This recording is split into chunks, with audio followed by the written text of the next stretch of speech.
Mortal Kombat vs. DC, surprisingly not brought to you by Nerf. Play safe.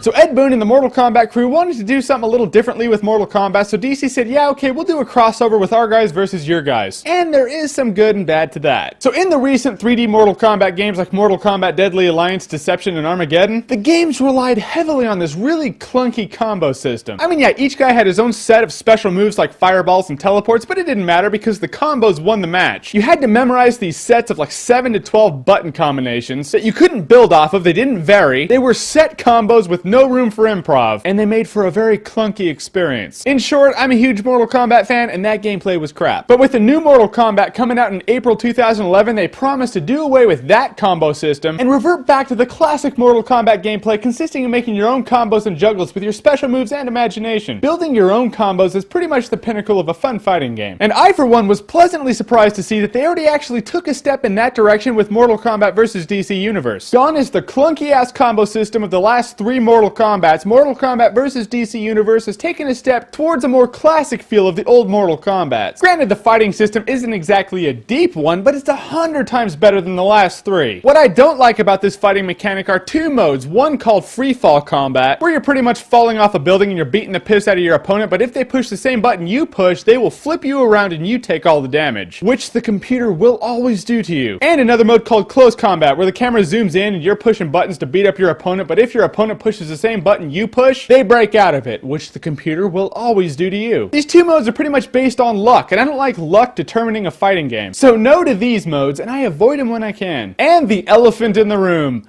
the Nerf bat fatalities. So in this crossover, DC said, yeah, your guys can fight our guys as long as your guys don't rip our guys' heads off. Which, a little word of advice, DC, if you're gonna do a crossover and you don't want Superman to get his head ripped off, you might not want to do a crossover with Mortal Kombat. Just saying. Some of the fatalities are actually pretty good, it being a teen-rated game. I mean, Deathstroke has a good one, Sub-Zero's are pretty good, and some of them are absolute crap. I mean, I understand that Superman can't kill people and remain Superman, so you had to do something different with people like him. But for the people who are killers, like the Kanos, yeah, I said Kanos, like it was plural, they should be able to rip out a spine. Just saying. I mean, fatalities and blood don't determine a better game. The Super Nintendo Mortal Kombat was superior to the Sega Genesis Mortal Kombat in terms of graphics, sound, and gameplay, even though Genesis had blood and Super Nintendo didn't. But some of the fatalities in MK vs. DC could have been a little more, you know, fatal. Like, what's up with Kano, a killer, a criminal, rolling back and jumping on their stomach like they're a Wii Fit or something? That's not fatal. They can survive a 10-story fall or even Superman pounding them into the ground. But the moment Kano jumps on their stomach,